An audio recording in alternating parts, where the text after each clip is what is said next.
Once More with Feeling by Wetpretzel, read by Alex Mabella. Chapter 3. 22 months ago, Draco Malfoy strolled into her office without so much as a knock.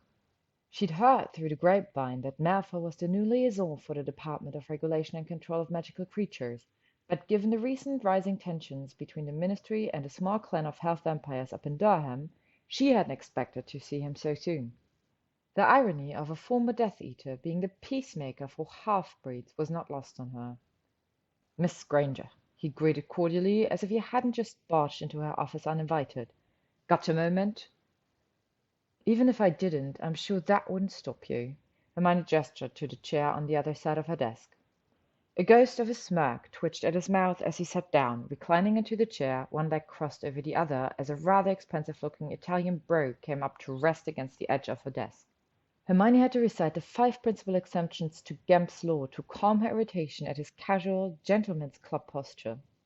Co-workers or not, if her shoe scuffed her desk, she'd ensure Malfoy would be eating nothing but bat bogey for a week.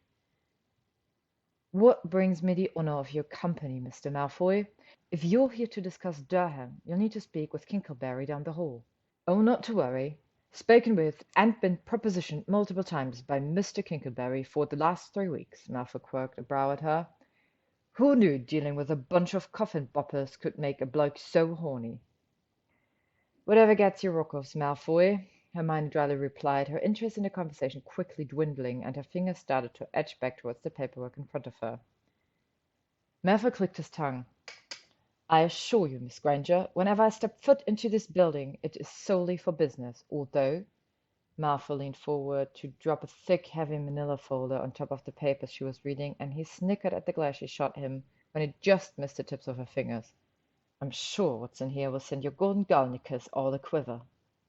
"Think of manicures often, do you, Malfoy?" Hermione said coolly, barely registered in Malfoy's choked off cough as she flicked open the folder and read the headline of the proposal, her eyebrows raised in disbelief. Her head snapped up to his, vaguely aware of her gaping mouth. Malfoy simply looked back at her with a blank, almost disinterested expression, but she noticed the way his eyes glinted challengingly. How did—" Hermione's brain reeled as her mouth tried to catch up with her thoughts.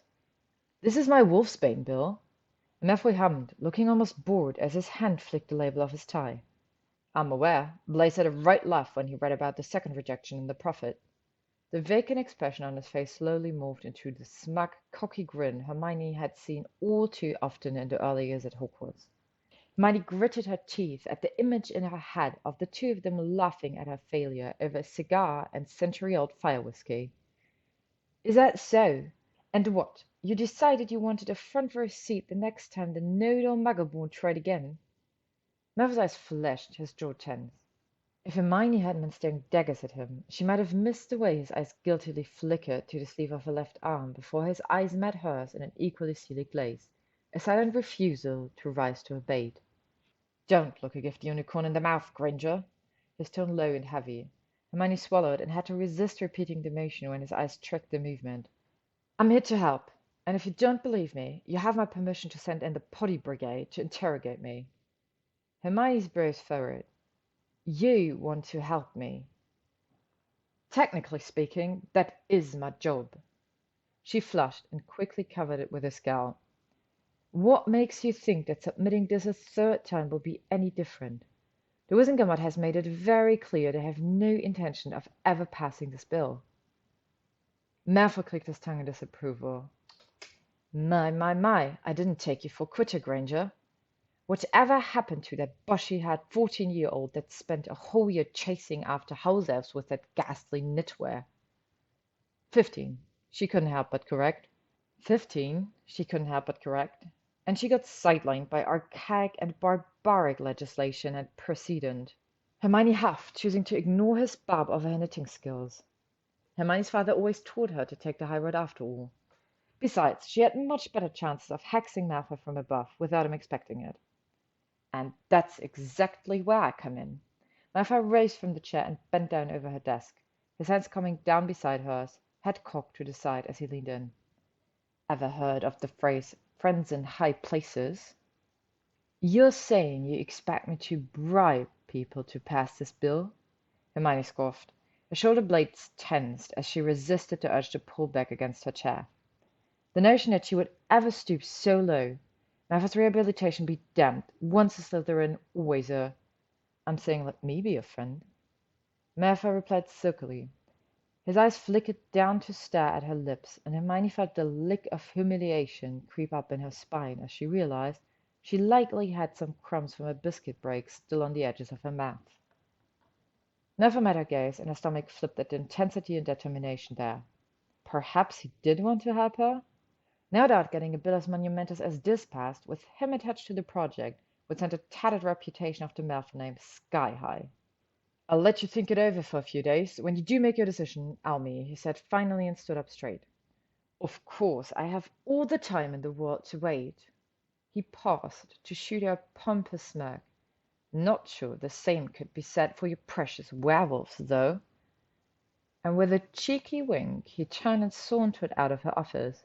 Of course, the haughty bastard had to leave the door wide open. As Hermione headed back to her desk, her door pettily slammed shut. After an intense 15-minute internal argument with herself on how she would not give him the satisfaction of doing so, her letter to Malfoy, containing details of her schedule and 3 hours for the next few weeks, sat already written on her desk. 15 months ago, Draco strolled into her office, and Hermione had just a fleeting sensation of déjà vu before she noticed the exhilarating and shiny gleam to his eyes and the quickness to his step. Hermione's stomach quivered in anticipation as she looked up at him. "Malfoy?" she asked hesitantly. "Know any werewolves in need of a free prescription for wolfsbane?" His tone was casual, but Hermione could detect the shaky adrenaline coursing through his body, and she couldn't help but admire the way his Adam apple bobbed. His words registered a beat later, and her heart stopped, her eyes snapping up from where they were tracing the trembling vein in his neck. "What?" Malfoy hummed contemplatively, one of his hands coming up from behind his back, and Hermione swallowed at a distinct purple waxy seal from the Wizengamot office. "I don't know about you, Granger, but I've definitely earned my Christmas bonus this year." "It passed?" she asked breathlessly, her eyes darted between his curl and his triumphant grin. Hermione didn't dare blink, for fear she'd snap out of this daydream and be set hunched over this translated script of the Dutch House Elves Union in 1893. Hermione didn't dare blink, for fear she'd snap out of this daydream and be set hunched over the translated script of the Dutch House Elves Union in 1893. She eagerly snatched the scroll out of his hand as he held it up to her, barely remembering to send him an apologetic smile as she ripped open the seal, and she scanned the document so quickly and intensely her eyes watered. "It passed!" she repeated, numbed. She couldn't believe it. Hermione always followed the logic of never believing anything until she saw it with her own 2 eyes, and yet there she stood, reading the notice of approval for her wolfsbane bill. A formal written notice that it would be written into legislation by the beginning of next month, and her brain screamed at her that she was imagining it. "Congratulations, Granger," Malfoy murmured from somewhere next to her. "You did it." She had done it. She'd done it for Remus, for Lavender, for that sweet little 9-year-old boy whom Greyback had savaged when he was just a tot. He couldn't understand why he wasn't allowed to attend his best friend's birthday party when the moon was full and bright. "He's my best friend. Best friends can hurt each other. I promise I'll be careful. Mommy, please, I promise." Her hands shook, the parchment creased by the intense grip of her fingers, and she could taste the salty tears stream down her cheeks. She gasped out a choked laugh as she spun round to face her colleague. "I did it! We did it!" Hermione beamed at him, and she bounced on her heels, high off of her giddiness. Malfoy let out his own laugh of disbelief and shook his head at her. "If there's anyone more stubborn than a group of old dilapidated, pompous wigs, it's you, Granger." His fond eyes soothed over the backhanded compliment, and in her euphoric delight Hermione leapt into his arms with an exhilarated laugh, her legs wrapped around his waist as she pulled him into a choking hug. She felt Malfoy's quiet gasp against her navel, his arms strong, yet hesitant, as they tightened around her back. The blood in her veins roared as she leaned back, the congratulations froze on her lips as she took in his heavy-lidded gaze. Hermione licked her lips nervously, and shivered as he intensely watched the movement, his expression hungry and yearning. "Malfoy," she whispered, her breath coming out staggered and heavy as his head snapped up to meet her eyes. The coil in her snapped at the heat in his eyes as she leaned in to claim his lips in a bruising kiss. Malfoy seemed to respond instantly, his lips artfully swallowing her gasps, and his hand reached up to jerk at the hair tie holding up her bun. His groan as his fingers glided through her curls made her thighs clench around his waist, and she bit back a whimper as his mouth broke out from hers minutes later to travel hotly and eagerly across her jawline. Hermione gripped her hands across his shoulders as Malfoy staggered back and collapsed into her chair, barely having a second to catch her breath as he pulled her taut across his lap.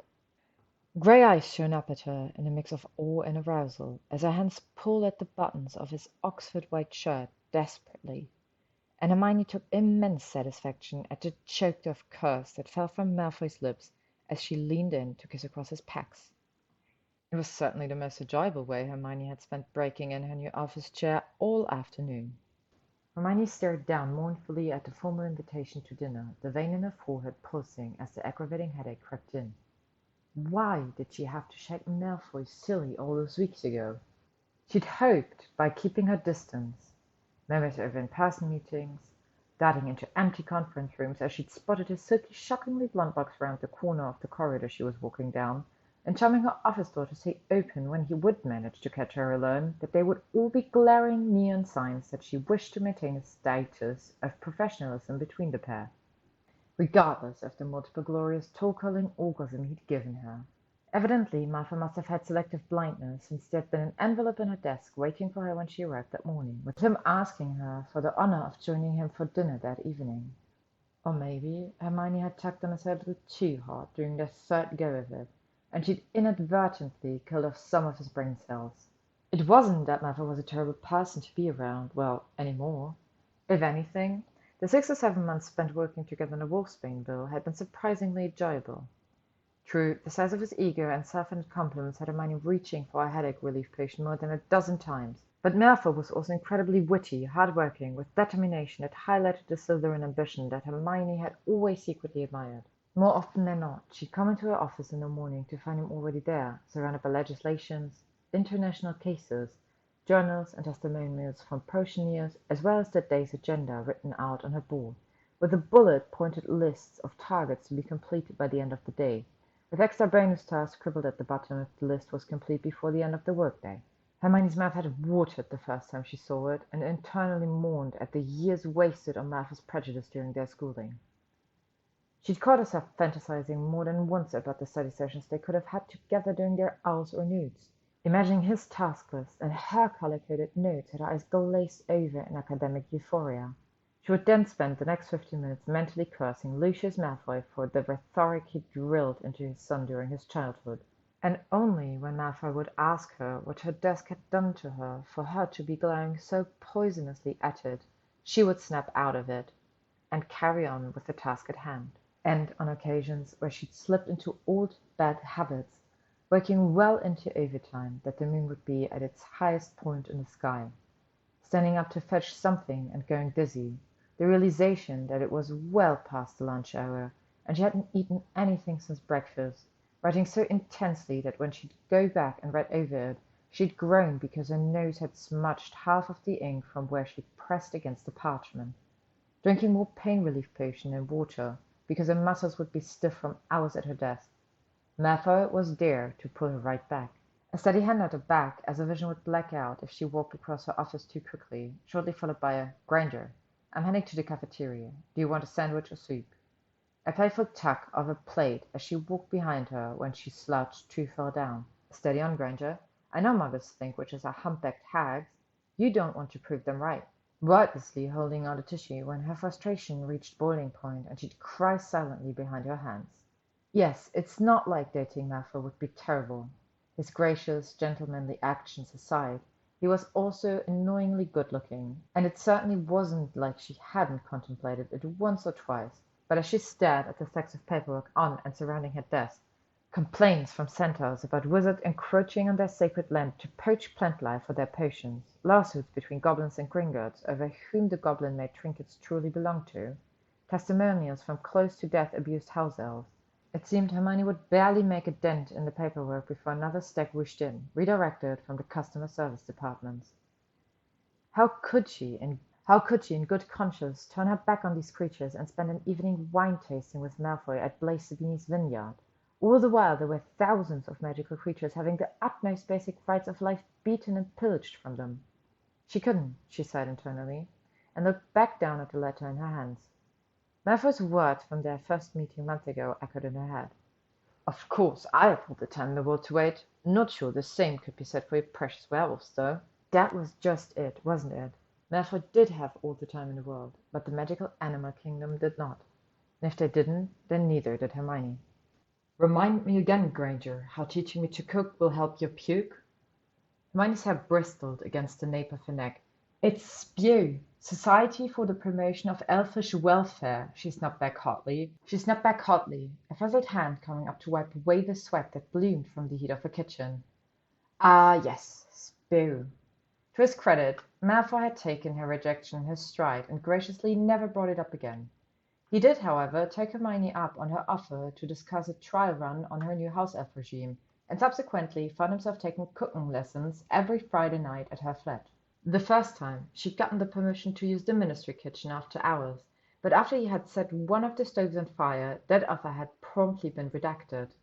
How on earth did you manage to set the stove ablaze? You were boiling potatoes! You're the professor here, Granger. Honestly, it's uncouth to settle all the blame on your pupil. The cottage pie the previous week had been a moderate success. The mashed potatoes somehow simultaneously raw yet burned, peas still a little frozen, carrots overcooked. Knowing how to cook is a basic survival skill, Malfoy. I don't care if you have all the galleons in the world. She held up her hand to stop Malfoy from bragging that yes, he likely did have all the galleons in the world. Even you, Sacred 28 Lot, should at least know how to cook an egg. That's easy, Granger. Decide how you want your eggs, and promptly threaten your house elves with a pair of socks until it's been cooked to your taste, Malfoy said simply, as he squinted at the next step in her recipe and muttered under his breath about her mannish handwriting. Hermione grabbed the ladle on the counter and lightly clipped it around his head. Ow, fuck, Merlin, woman! You'd think sharing a house with those Weasley twins would give you a modicum sense of humor. Malfoy scowled at her and turned his attention back to chopping up the spring onions. Admitting you found the Weasleys funny? Huh, you know, I think if we listen carefully, we might hear your father have a heart attack. Hermione teased, her lips quirked into a grin when he playfully shot a glare at her. Hermione watched him for the next few minutes in silence, staring at the concentrated pulsing of his jaw and the way his brows knit together into a frown as he tried to size the bell peppers into even stripes. She recognized the determined glint in his eyes as he studied the recipe from potion classes over the years. That satisfied gleam to his expression when he successfully completed a step. Him treating her cooking lessons as seriously as he did his education, or her wolfsbane bill, sent a wave of appreciation through her, and her skin practically hummed with gratitude. Thank you for doing this, Malfoy, she said shyly. I know it's not the most exciting way to spend your Friday evenings, so thank you. It means a lot to me that you're helping me with this. Malfoy took a long pause. The knife hovered over the last inch or so of the bell pepper as he swallowed. Nowhere else I'd rather be, Malfoy said, a smile on his smile thrown over his shoulder, and Hermione swore that the quiver in her chest had more to do with the fact that the knife was dangerously close to Malfoy's fingertips. Even if you are a lousy teacher. Hermione promptly whacked the ladle against his head again, and the sulky git was still pouting as he leaned in to give her a polite kiss on the cheek goodbye when he departed through the flue a few hours later. Hey, Hermione, I don't suppose you have a date to this weekend's Beltane Festival, do you? Thomas Diggle asked her on Monday morning as he came by her office to collect some documents that needed to be returned to the ministry archives. Hermione's neck jerked upwards from the chapter she was reading, and from peripheral vision she saw Malfoy do the same. Sorry? Hermione stared up at the young wizard dumbly. How many conversations had they had in the year he'd worked in her department? 2? Maybe 4 at a push? Diggle rubbed the back of his neck sheepishly, but had the stance of a confident man. His shoulders pulled back, chest puffed out, a wry grin on his lips. Well, since I never got my chance with you at the duel ball. Yes, well, given the fact that he would have been a first year at that time, that would put a damper on his plans. Malfoy seemingly had the same train of thought, as she heard him clear his throat in a vain attempt at hiding his snort. Diggle's eyes snapped to Malfoy's. His boyish grin transfigured into a sneer for a brief moment before he turned back to her, his gaze expectant. The heat of both his and Malfoy's stare made her palms sweat, and Hermione suddenly wiped her palms dry on the armrest of her chair as she shifted closer to the desk. Right. Well, you see, I'm very flattered. Digger's eyes brightened, and Hermione rushed to continue. But the fact is, I'm very busy, and I do not think that I will have any time to attend the festival, alone or otherwise. She smiled apologetically at him before pointedly dipping her chin at the documents in his hand. They need to be re-archived by the end of the hour. Diggle's shoulders dropped minutely as his eyes flickered between her and Malfoy, for Malfoy had glared at him for the past few minutes. Diggle's shoulders dropped minutely as his eyes flickered between her and Malfoy, for Malfoy had glared at him for the past few minutes. No doubt Malfoy was still in a sour mood after Hermione had refused to retract her Manticore proposal from the Wizengamot submission department, and they had spent the whole morning arguing over it, and evidently Malfoy was content to impose his foul attitude on everyone else that passed by their office. Before he nodded, a small courteous smile on his features. I understand if you do make room in your schedule. His eyes started nervously to Malfoy before they settled back on her, wary but eager. Just let me know. Hermione nodded. More in dismissal than agreement, her attention returned to her book. But it must have been interpreted as confirmation for Diggle as he turned to leave her office with a small, satisfied spring in his step. Neville's eyes followed Diggle's back, and he rose up from the chair and nonchalantly asked Hermione if she wanted anything from the cafeteria as he crossed her office. Nose halfway through the first chapter of The Manticore, murderous, meticulous, or mundane, Hermione inaudibly dismissed him with barely a wave of her hand. Oi, Diggle! Don't suppose you could do me a favour? She heard Malfoy's voice trickle off as he headed further down the corridor. As Hermione settled into a story of one manticore massacring an entire Romanian village, she barely paid any attention to the fleeting thought in her mind that the cafeteria was in the opposite direction from where Malfoy was headed. By Thursday, as Hermione headed into the office, she overheard two of her co-workers lament over the news that Diggle was in St. Mungo's for exhaustion due to sudden strenuous workload. She offhandedly relayed the news to Malfoy as she settled into her desk, setting up a quill and inkpot to write. "Oh, that's a shame," he'd replied, but the amused smirk on his face told Hermione he thought it was anything but. "Granger, you heard anything special about the Spellman and Blishen exhibition down at the Maeve this weekend?" Hermione spun in her chair so quickly she knocked over her coffee mug. The hot beverage slowly spreading over witness testimony she'd spent all weekend transcribing. Before Hermione had even finished letting out a string of curses, Malfoy cleared up the mess with a lazy flick of his wand and looked up at her expectantly. "It's only the most highly anticipated ancient rune exhibition in the last century," she gasped. There was not enough oxygen in the room to push out her words fast enough. "There's supposed to be ancient texts from over 1,000 years ago, including annotation of Merlin himself." "What? Why do you... what?" Hermione choked on a wheeze as her lungs suddenly contracted when, with a rather dramatic flourish, Malfoy pulled up 2 tickets from his desktop. His eyes scanned over them half-heartedly, and Hermione was sure she was turning purple at his aloof attitude at the relics in his hand. Maybe she told him those tickets were the equivalent to him holding the golden snitch in a match against the Gryffindors. He wouldn't be so... Was he bending them? She shot up from her desk in horror and stormed over, reaching out to snatch them from his ungrateful fingers. Quick as a whip, Malfoy leaned out of her reach and rested against his chair, his hands coming up to fold behind his head. His expression was positively lecherous. "So, a big deal then, huh? Why do you have those tickets? How do you have those tickets?" Malfoy's lip twitched, quite visibly holding back his laughter. "Sent to me in the mail this week. Curator of the Maeve, it's an old family friend." "Family friend or bribery list contact?" Hermione scorned inwardly. The fact that she had spent weeks searching for spare tickets, had near fallen to 4 different nocturne scams in her desperation for one meager ticket, Malfoy was just swanning about, getting not 1 but 2 tickets sent to him free of charge by the museum. Hermione's lip wobbled at the injustice of it all. "You want to come with me?" There was definitely not enough oxygen in her office. "What?" she rasped. Malfoy brought his elbow back to his desk, this time looking at the ticket more contemplatively. "I do have a spare ticket after all. Now, I do love a good exhibition as much as the next wizard, but even I couldn't hold my attention to a gallery of a bunch of old stick drawings for an entire evening all by myself. Did I mention it was a private tour? Malfoy cocked a brow and Hermione's ears buzzed. A private tour, a private tour, a private tour. The yes was halfway out of her mouth when she stopped, suddenly very aware of the towers of case files surrounding her desk in a moat of white paper and red tape. She gloomingly looked between the transcriptions on her desk that needed memorizing by next week and Malfoy's hands. She noticed absent-mindedly he really did have lovely hands. I can't. The words left her mouth like acid. I don't have time. Hermione's eyes burned with frustrated tears. She'd spent a month as a deformed cat, 6 months petrified by an overgrown snake and tortured by the most insane witch in modern wizarding history. But this was truly painful. Malfoy's next words promptly made Hermione's knees collapse under her. Did I forget to mention the tour guide studied manticores in Belarus? They'd barely entered the cloakroom when Hermione pounced on him. Most amazing! A kiss to his neck. Experience of a life. You don't even know.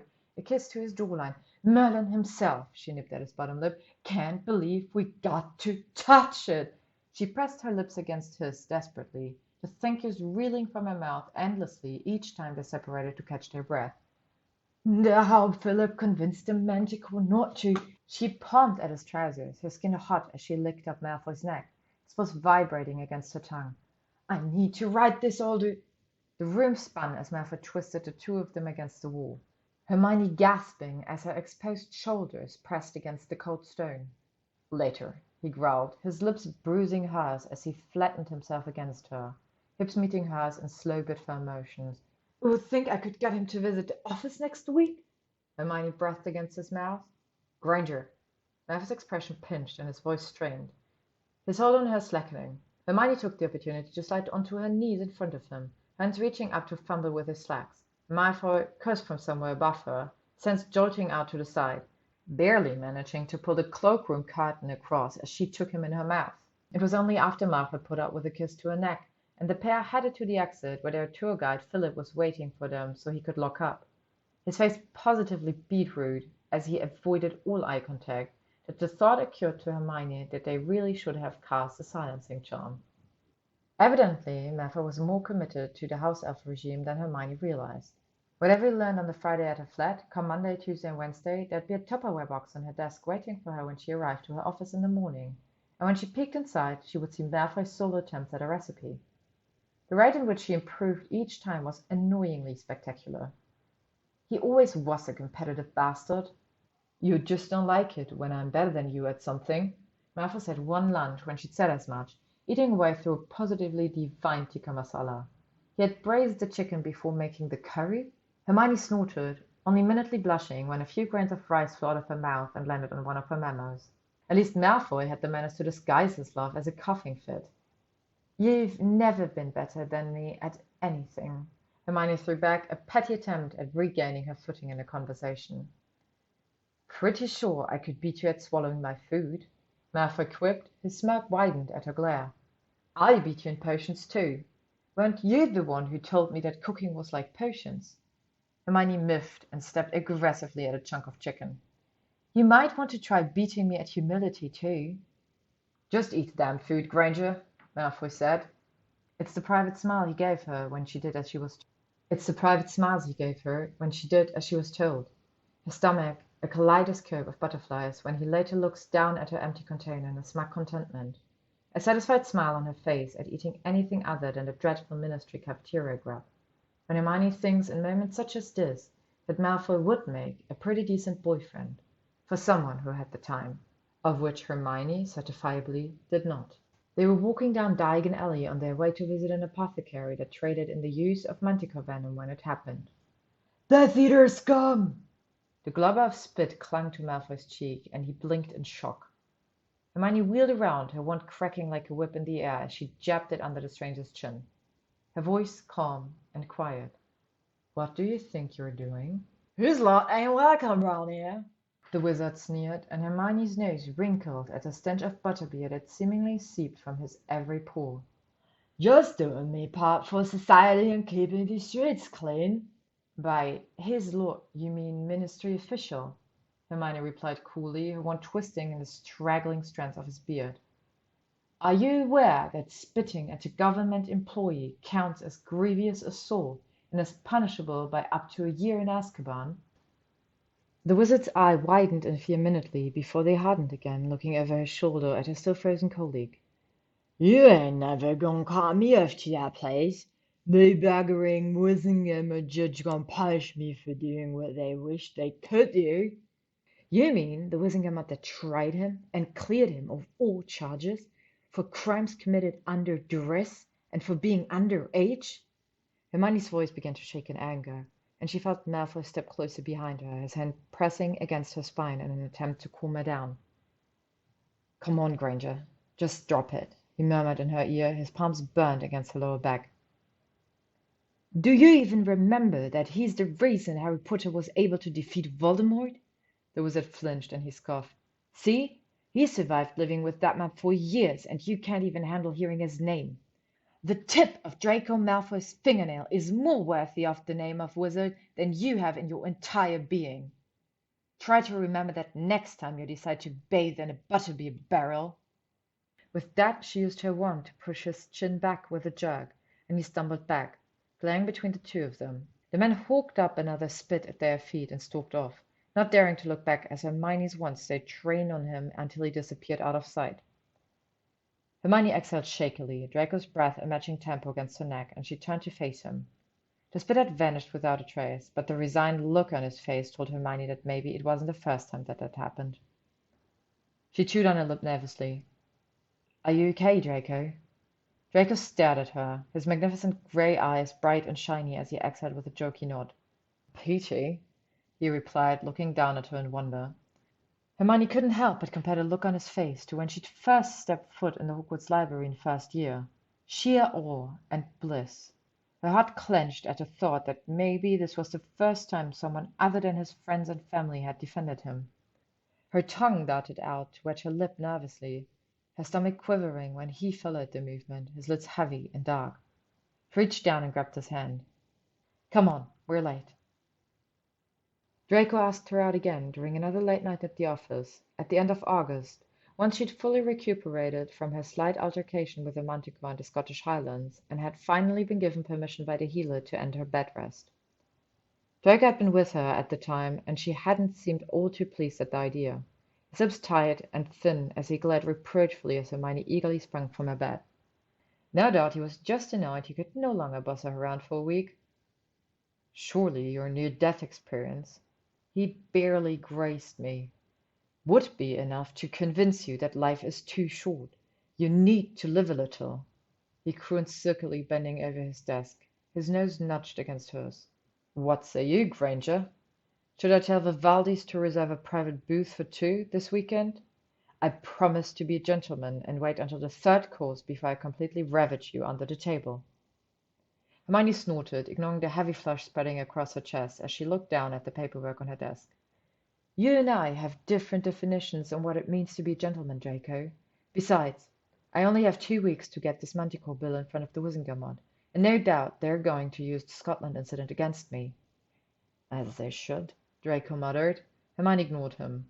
So I need this case to be as airtight as possible. I can't have any distractions, and I certainly can't waste an evening fretting over which fork I use for my caprese salad.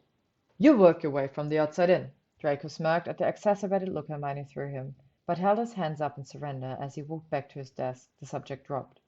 Just as they departed to their respective flues, close to midnight, when Draco had finally had enough and practically had to carry Hermione over his shoulders to leave the office. Your manticores will still need saving tomorrow, Granger. You might as well try and save them after a good night's sleep. He asked her if they were still on for their usual dinners at her flat that Friday. Hermione frowned and asked him why wouldn't they be. Draco stared at her, his eyes searching hers for a moment before his expression settled into a usual smirk. No reason, he said, closing the distance between them and giving her a quick kiss on the lips before he stepped into the flue and called out for his Mana. Hermione watched the flames disappear, trying in vain to distract herself from the way her lips tingled. Draco surprised her at lunch with 2 tickets to an exclusive book reading that evening for Hogwarts, a History, First Edition. Lucky coincidence aside, it was one of the best birthdays Hermione had had in years. Hermione woke up with a jolt, her wand already in her hand as she whipped around from the origin of the strangled scream that has roused her from her sleep. Her eyes landed on Crookshanks, just in time to see him leap off Draco's face and sit on his heels in between the two of them. Her furry friend's tail swayed in contentment as he, if cats could, smirked over at her bed companion. She looked over at Draco, who was clutching his chest, his eyes red and watery as he pointed an accusing finger towards her pet. "That animal sacrifice in waiting just tried to kill me in my sleep," he rasped out. "This is the third time that's happened this month, Granger." "Maybe he just finds your head extra comfy. I can imagine there's a lot of thoughts going on up in there, so it must be really lovely and squishy," Hermione teased, cooing at her pet as he purred under her stroking motion. Draco shot them both a glare full of utter loathing. "Granger, I've been telling you, you need to ward this bloody bedroom at night. That Beelzebub is out to get me," Draco hissed as he leapt from her bed, muttering angry promises about reuniting Crookshanks with his ancestors in Egypt, and Hermione's thighs clenched together as she watched his glorious naked bum storm into her ensuite. She noticed Crookshanks was also watching him leave, and she couldn't help but think that maybe Draco was onto something. Her cat did look at Draco the same way he had last winter when that mouse had invaded her flat. "Go easy on him," Hermione warned Crookshanks and lifted a brow when he looked up at her blankly. "He's the first decent co-worker I've had in years." She ruffled the top of his hat, smiling when Crookshanks whined in protest, his paws shooting up to bat her away, and turned to follow Draco into the bathroom. Draco was still glaring at Crookshanks at breakfast 45 minutes later, but his anger had somewhat appeased by the "I'm sorry my cat tried to kill you" blowjob Hermione had given him in the shower. Hermione felt the urge to remind Draco for the dozenth time that he had offered to help her set up her Christmas decorations in her flat. "Do we really need to do this by hand, Granger?" Draco complained somewhere behind the curtains of tinsel, cursing as he tripped over a stray bauble. Hermione would never tell him she saw Crookshanks nudge it towards his feet when Draco's back was turned. "It takes away the authenticity by using magic, Draco," Hermione calmly replied, her brain focused on whether she wanted to use the North Star or the Angel Tree Chopper this year. Which one had she used last year? Draco grumbled behind the tree as he weaved the silver tinsel. His compromise on doing everything by hand was, if she transfigured the decorations to the official Slytherin colors. What's the point? Brightest witch of her age. Certainly taking up a lot of time for someone claiming to. Draco rounded the front, his arm stretched up to tuck the end of the tinsel thread under the top branches of the tree. His cheeks red and splotchy from the exertional effort of reaching up a couple of inches. A couple of hours later, Draco lifted Hermione up by her hips so she could nestle the angel in its place. She'd finally remembered she'd used the North Star last Christmas, kissing the back of her head as he gently placed her back on her feet. "Next year, we're using magic, Granger," Draco vowed as he pulled away from her, the mess of spare baubles, strands of tinsels, and spare string vanishing with a flick of his wand. Hermione agreed, but only on the promise that Draco wore a red and golden jumper. Draco kissed down her neck in apology as he pulled out of her. Urgent family business the next day meant that he couldn't spend the night. An international port key activating before sunrise at his manor the next morning that he couldn't afford to miss. He murmured his goodbyes against her lips once he was fully dressed, his nose nudging against hers once, and Hermione swore she was imagining the wistful gleam in his eyes as he left for the flue in her living room, telling her not to see him out, that her flat was rather nippy in the winter, and she was better off staying put in her warm bed. She didn't think much of it as she heard the roar of the fireplace and turned on her side to fall asleep. Hours of tossing and turning later, her frustrations rising at her inability to drop off, Hermione shuffled closer to the other side of the bed. She finally felt a blanket of sleep closing over her, face smushed into the spare pillow, with the scent of apples and cedarwood surrounding her. "What were you thinking, flying in this weather?" Hermione scolded for the fourth time that hour as they sat in the bustling waiting room of St. Mungo's. "I was thinking, if I turned down Potter and Weaselby's invitation to play Quidditch due to a little rain, I'd never hear the end of it," Draco calmly replied, as if there wasn't a gaping wound at his temples. "A little There was official weather warning issued. The 1,000-year-old oak tree at the back of the Burrow's garden was blown down. Are you telling me you thought you could outride gale force winds?" Hermione scorned and made a mental note to send Harry a howler when she got home. Her childhood friend beat one evil wizard, and suddenly he thinks he's invincible to the elements. Honestly, what was so special about Quidditch that has forced all logic and reason out of the boys' heads? She inwardly snickered at the possibility that there was a Freudian explanation for their obsession with flying balls. Draco winced at her tone and gestured to his forehead. "Watch the volume, dear." He shot her a lascivious smirk. "Whilst I do enjoy hearing you scream, let's keep it in the bedroom, shall we?" Hermione only had enough time to shoot him a filthy glare as a healer called his name, gesturing for them to follow her over to a spare cot. Draco stumbled as he rose up from the rickety chair, his face whitening out, and Hermione's arms shot out to wrap around his waist to steady him. Her anger briefly forgotten, her eyes flashed up to his in concern. "Are you okay?" Her hand pressed against his cheek, and Draco's eyes fluttered closed as he nuzzled into her palm. Mr. Malfoy, do you need assistance? The healer approached them, Healer Shelley, her name tag claimed, and Hermione's stomach swooped as she looked at her. She was pretty. Very pretty. Draco must have thought so too, because when he eventually peeled his cheek away from Hermione's touch and turned to acknowledge her, his smile was positively euphoric. "I might be in need of some medical attention. Do you know where I might get that?" Healer Shelley's laugh was annoying, Hermione decided. Draco wasn't that funny, and yet it seemed in between every stitch Healer Shelley twinkled out a giggle at whatever quip Draco said in his mild injury-induced delirium. She'd known he was delirious when he spent 6 minutes waxing poetry about the poodle coat Granger calls her hair, and how he could see his family constellations in her freckles, all to the delight of the peanut allergy attending to his wound. Miss Granger, I understand you're concerned for Mr. Malfoy here, but you're blocking the light again. Healer Shelley politely but firmly chided as she gestured for Hermione to step away from the cot. It had also seemed with every stitch Hermione found herself leaning closer and closer to Draco's side. Hermione grit her teeth in irritation. It's not like she had any malintentions. Someone in the corner of this hospital room had to be the professional one, and she needed to make sure that Draco's wound was healed and taken care of properly. She certainly wasn't going to be up half the night listening to his sulky whines as she replaced his bandages. Draco practically peacocked under the attention of the healer.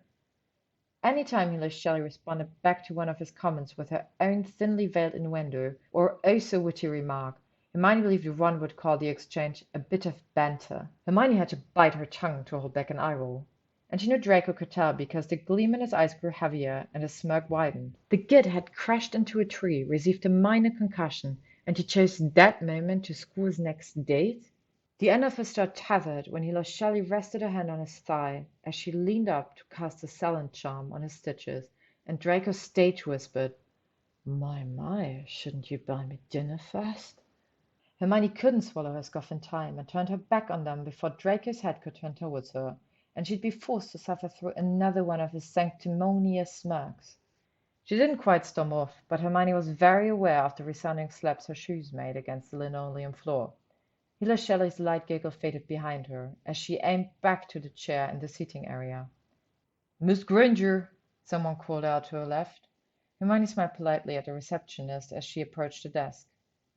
"Is there anything wrong with Draco's paperwork?" "No, not at all. But given his concussion diagnosis, he's not of legal mind to sign himself out. As his emergency contact, we need you to do it." As Hermione reached out for the clipboard, her signature scribbled so harshly it lightly tore at the document. She briefly basked in the fantasy of leaving him in the Janus Sticky ward overnight. It would serve him right for flying in a storm. Healer Shelley's laugh sounded out across the room, and the receptionist jumped in shock as the quill snapped in Hermione's fingers. Thank you for listening to today's chapter of Once More with Feelin by Wetpretzel, read by Elmix Marbella. If you would like to stay up to date on upcoming chapters and stories, you can follow me on AO3, YouTube, or Tumblr. Thank you to Wetpretzel for letting me read their story, and thank you to all of you for listening.